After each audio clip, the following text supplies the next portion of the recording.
యుద్ధాలు ఆ రోజుల్లో ఆ కాలంలో సత్య తిరస్కారుల యొక్క ఆగడాలను ఆపడానికి, వారు చేసే దౌర్జన్యం నుంచి రక్షించుకోవడానికి ప్రవక్త గారు మరియు ప్రవక్త గారి యొక్క శిష్యులు చేయటం అనేది జరిగేది. అస్సలాము అలైకుం వరహ్మతుల్లాహి వబరకాతుహు నహ్మదుహు వ నసల్లి అలా రసూలిల్ కరీం అమ్మా బఅద్. సోదరులారా సోదరీమణులారా, ఇస్లాం యొక్క ధర్మంలో ఇంచుమించు 27 యుద్ధాలు జరిగినట్టుగా ధార్మిక గ్రంథాల్లో తెలియజేయడం జరిగింది. అందులో అతి ముఖ్యంగా ఇస్లాంలో మొట్టమొదటి యుద్ధముగా పేరు ప్రఖ్యాతులు గాంచినటువంటి యుద్ధం జంగే బదర్. ఈ జంగే బదర్ అనేటువంటి యుద్ధం ఇస్లాంలో మొట్టమొదటి యుద్ధము దైవ ప్రవక్త గారి యొక్క కాలంలో.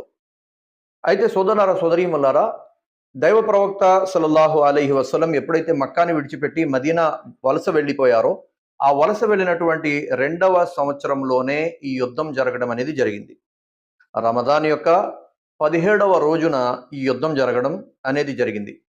అయితే సోదరులారా సోదరీమణులారా, ఈ యుద్ధం గురించి ఖురానే మజీదులో అల్లాహ్ తబారక తఆలా ప్రస్తావించాడు. అదేవిధంగా హదీసులో అల్లాహ్కే నబీ సల్లల్లాహు అలైహి వసల్లం కూడా తెలియజేశారు.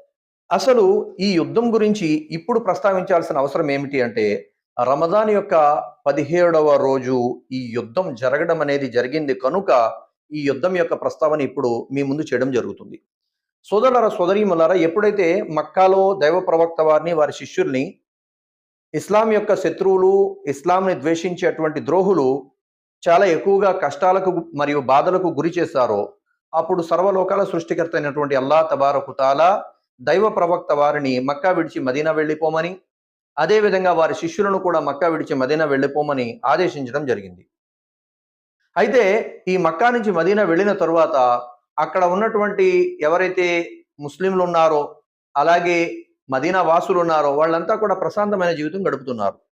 ఈ ప్రశాంతమైనటువంటి జీవితం గడుపుతున్నటువంటి తరుణంలో మహాప్రవక్త హజరత్ ముహమ్మద్ సల్లల్లాహు అలైహి వసల్లం ఇక్కడికి వచ్చి ఇస్లాం గురించి చెబుతున్నారని, మదీనాలో ఇస్లాం వ్యాప్తి చెందుతుందని, అప్పటికి కూడా ఎంతో ద్వేషంతో ఎంతో కోపంతో ఉన్నటువంటి మక్కా వాసులు, మక్కా సత్య తిరస్కారులు మాత్రం పన్నాగాలు పన్నుతూనే ఉన్నారు. ఏదో ఒక రకంగా నౌజ్ బిల్లా ముహమ్మద్ ప్రవక్త వారిని మరియు ముహమ్మద్ ప్రవక్త గారిని అనుసరించే అనుయాయుల్ని మొత్తం అందరిని అంతం చేయాలని చెప్పేసి. అందుకోసమే అబూ జహల్ అనేటువంటి ఒక దుర్మార్గుడు ఇంచుమించు 1000 మందిని తీసుకొని ఈ యొక్క బదర్ అనేటువంటి ప్రదేశానికి వెళ్ళడం జరిగింది. ఆ సమయంలో దైవ ప్రవక్త సల్లల్లాహు అలైహి వసల్లం గారు వీరిని బయట నుంచే, అంటే మదీనా లోపలికి రానివ్వకుండా బయట నుంచి వెనక్కి గెంటేయాలని, బయట నుంచే వారికి సమాధానం చెప్పాలని, వారి నుంచి మనం రక్షించుకుంటూ మదీనాలో కూడా అడుగు పెట్టనివ్వకుండా చేయాలని చెప్పి మహాప్రవక్త ముహమ్మద్ సల్లల్లాహు అలైహి వసల్లం గారు 313 మంది శిష్యులతో బయలుదేరారు. 313 మంది. ఇక్కడ సత్య తిరస్కారులు మక్కా నుంచి వచ్చిన వాళ్ళు 1000 మంది. ఇక్కడ మదీనా నుంచి ప్రవక్త గారు మరియు ప్రవక్త గారి యొక్క అనుయాయులు కలిసి 313 మంది. అక్కడ ఉన్నటువంటి అబూ జహల్ మక్కా యొక్క సత్య తిరస్కారుల యొక్క నమ్మకం ఏంటంటే, తీసి పడేద్దాం, మనం 1000 వాళ్ళు 313 అని చెప్పి లెక్కేస్తారు వాళ్ళు. అయితే అల్లాహ్కే నబీ సల్లల్లాహు అలైహి వసల్లం జంగే బదర్ యొక్క రాత్రి చాలా ఎక్కువగా అల్లాహ్తో దువా చేయడం, ఎక్కువగా ఏడవడం, ఎక్కువగా వేడుకోవడం అనేది ప్రవక్త ముహమ్మద్ సల్లల్లాహు అలైహి వసల్లం చేస్తున్నారు. ఎందుకంటే వాళ్ళ సత్యాన్ని తిరస్కరించిన వాళ్ళు అటు 1000 మంది వస్తున్నారు, ఇటు నిన్నే సృష్టికర్తగా నమ్మి నీ యొక్క ధర్మమైనటువంటి ఇస్లాంని వ్యాప్తి చేయడానికి, ఆచరించడానికి వారు తమ జీవితాన్ని త్యాగం చేయడానికి సిద్ధమైన వాళ్ళు 313 మందే. వల్ల ఈ 313 మంది కూడా రక్షించబడకపోతే నీ పేరు స్మరించేవారు, నీ గొప్పతనాన్ని పొగిడేవారు ఈ భూమి మీద మనుషులైతే ఎవరు మిగిలి ఉండకపోవచ్చు అని చెప్పి ప్రవక్త ముహమ్మద్ సల్లల్లాహు అలైహి వసల్లం అతి దీనంగా ఎక్కువగా ఏడవడం జరిగింది. అయితే అల్లాహ్ తబారక తఆలా దైవ ప్రవక్త సల్లల్లాహు అలైహి వసల్లం గారికి ఒక శుభవార్త ఇవ్వడం జరిగింది. అల్లాహ్కే నబీ, ఈ 313 మంది విజయం సాధిస్తారు, ఇందులో ఎలాంటి అనుమానం కూడా లేదు అని చెప్పి అల్లాహ్ తబారక తఆలా దైవ ప్రవక్త సల్లల్లాహు అలైహి వసల్లం గారికి ధైర్యం ఇవ్వడం జరిగింది. సోదరులారా సోదరీమణులారా, ధార్మిక గ్రంథాల్లో తెలియజేయడం జరిగింది, ఎప్పుడు కూడా దైవదూతలు ఈ భూలోకంలో యుద్ధం చేయలేదు. ప్రతి దైవదూతలు వచ్చేవారు, ఆ ప్రవక్తకి సందేశం ఇచ్చేవారు, వెళ్ళిపోయేవారు, ప్రతి కాలంలో వచ్చేవాళ్ళు. కానీ దైవ ప్రవక్త ముహమ్మద్ సల్లల్లాహు అలైహి వసల్లం గారి కాలంలో మొట్టమొదటిగా మహాప్రవక్త సల్లల్లాహు అలైహి వసల్లం గారు ఆ రోజు ఎప్పుడైతే జంగే బదర్ జరుగుతుందో 17వ రంజాన్ రోజున ఒక్కసారిగా శబ్దం వచ్చింది, గాలి శబ్దం అని చెప్పి.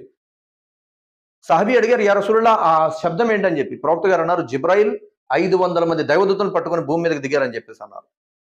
మరొకసారి శబ్దం వచ్చింది చాలా భయంకరంగా, ఒక గాలితో కూడినటువంటి శబ్దం. ఆ శబ్దాన్ని మహాప్రవక్త సల్లల్లాహు అలైహి వసల్లం గారు శిష్యులు విని, ఓ దైవప్రవక్త ఆ శబ్దం ఏంటంటే, మహాప్రవక్తలు అన్నారు, మికాయిల్ అలైహిస్సలాతు వస్సలాం 500 మంది దైవదూతలతో భూమి మీదకి దిగారని చెప్పేసి. హజరత్ అబ్బాస్ రదియల్లాహు తఆలా గారు చాలా ఎత్తుగా ఉండేవారు. గుర్రం మీద వారు కూర్చుంటే వారి పాదాలు భూమికి తాకే అన్నమాట. అంత ఎత్తుగా ఉండేవారు. ఆయన ఎక్కువ ప్రయాణం ఒంటి మీదే చేస్తుండేవారు. అయితే అప్పటికి వారు ఇంకా ఇస్లాంలో రాలేదు. సత్య తిరస్కారుల వైపు నుంచి వచ్చారు. ఆయన్ని పట్టుకొని ఒక సహబీ గారు తీసుకొస్తూ ఉంటే మహాప్రవక్త గారితో ఆ సహబీ గారు అంటారు, ఆ శిష్యుడు అంటారు, ఓ దైవప్రవక్త ఇతన్ని నేనే పట్టుకున్నానని. అక్కడ అబ్బాస్ రలీ గారు ఏమంటారంటే, కాదు ఓ దైవప్రవక్త, నన్ను ఎవరో నాకు కనబడినటువంటి శక్తి బంధించారు, నన్ను వాళ్ళు పట్టుకున్నారు, వీళ్ళు అనుకుంటున్నారని చెప్పేసి అంటారు. ఏది ఏమైనప్పటికీ సోదరులారా సోదరీమణులారా, 313 మంది ప్రవక్త వారి యొక్క శిష్యులు 1000 మంది సత్య తిరస్కారుల మీద విజయం పొందినటువంటి రోజు రమదాన్ యొక్క 17వ రోజు, జంగే బదర్ జరిగినటువంటి రోజు. సోదరులారా సోదరీమణులారా, ఏది ఏమైనప్పటికీ 17వ రమదాన్ యొక్క ఉపవాసం యొక్క ఘనత ప్రత్యేకంగా ఏదైనా ఉంది అంటే ఇదే కారణం అన్నమాట. ప్రత్యేకత అంటే దీని గురించి ప్రవక్త గారు ప్రత్యేకంగా దువాలు చేయండి, ప్రత్యేకంగా జికర్లు చేయండి, ప్రత్యేకంగా ఖురాన్ తిలావత్ చేయండి, ఇదేం చెప్పలా. కానీ రమదాన్ యొక్క 17వ ఉపవాసంలో ప్రవక్త వారి కాలంలో ఈ యుద్ధం జరిగిందనమాట. అందుకోసం నేను మీకు ఈ విషయాన్ని చర్చిస్తున్నాను. ఈ వీడియో మీ వరకు చేరాలి, ప్రవక్త గారి కాలంలో ఏం జరిగిందన్నది మీకు తెలియాలనేటువంటి ఉద్దేశం మీద ఈ వీడియో చేయడం జరిగింది. సోదరులారా సోదరీమణులారా, ఏది ఏమైనప్పటికీ యుద్ధాలు ఆ రోజుల్లో ఆ కాలంలో సత్య తిరస్కారుల యొక్క ఆగడాలను ఆపడానికి, వారు చేసే దౌర్జన్యం నుంచి రక్షించుకోవడానికి ప్రవక్త గారు మరియు ప్రవక్త గారి యొక్క శిష్యులు చేయటం అనేది జరిగేది. అందుకే అల్లా ఖురాన్ మజీదులో 60వ అధ్యాయం 8వ వాక్యంలో అల్లా అంటాడు, ఎవరైతే మీతో యుద్ధం చేయలేదో, మిమ్మల్ని మీ ఇళ్ల నుంచి బయటకు గంటలేదో వారితో మీరు మంచిగా ప్రవర్తించండి అని చెప్పి అల్లా ఖురాన్ మజీదులో క్లియర్ గా చెప్తాడు. యుద్ధం ఎవరితోటంటే మీతో యుద్ధం చేసిన వాళ్ళతోటే, గొడవలు ఎవరితోటంటే మీతో గొడవలు పడినోళ్ళతోటే. ఇదే ఖురాన్ చెప్పింది. కాకపోతే ఏంటంటే వన్ సైడ్ చూపించేసి ముస్లింలు అంటే తేడాగా, ముస్లింలు అంటే గొడవలు పడేవాళ్ళుగా, ముస్లింలు అంటే ప్రపంచాన్ని అంతం చేయడానికి వేళ్లే టార్గెట్ పెట్టుకున్నారు అన్నట్టుగా కొద్దిమంది అలా చూపిస్తూ ఉంటారు. కానీ ఇది అవాస్తవం అని అందరికీ తెలుసు. అందుకోసమే మన దేశస్తులు ఇస్లామిక్ దేశాల్లో వెళ్ళి ప్రశాంతంగా తింటున్నారు, తాగుతున్నారు, పడుకుంటున్నారు, సంపాదించుకుంటున్నారు, ఇక్కడ కూడబెట్టుకుంటున్నారు. అల్లాదే వల్ల, అల్లాదే వల్ల, అల్లాదే వల్ల. ఒకవేళ ఇస్లామే అది నేర్పితే ముస్లింలు అందరూ కూడా ఇలాగే ఉంటే ఇప్పటికి ఏమైపోయేదో మనం ఆలోచించవచ్చు. ఓకేనా? ఏది ఏమైనప్పటికీ సోదరులారా సోదరీమణులారా, 17వ రంజాన్ యొక్క విషయం ఇది. ఏంటంటే ఇన్ఫర్మేషన్ మీకు ఇంపార్టెంట్ అనిపిస్తే తప్పకుండా మీరు ఇతరులకు షేర్ చేయండి, మన వీడియో లైక్ చేయండి. తప్పకుండా ఎక్కువ మందికి ఇంకా యూట్యూబ్ ప్రమోట్ చేస్తుంది. అదేవిధంగా ఇప్పుడు ఎలాగైతే మీరు రంజాన్లో కలిసి ఉన్నారో నాతోటి, అలాగే మిగతా టైంలో కూడా మన ఛానల్తో కలిసి ఉండండి. కొత్త కొత్త విషయాలు మీరు కూడా తెలుసుకోండి. ఇస్లాం కేవలం మన కోసమే కాదు, పూర్తి మానవ సమాజం కోసం.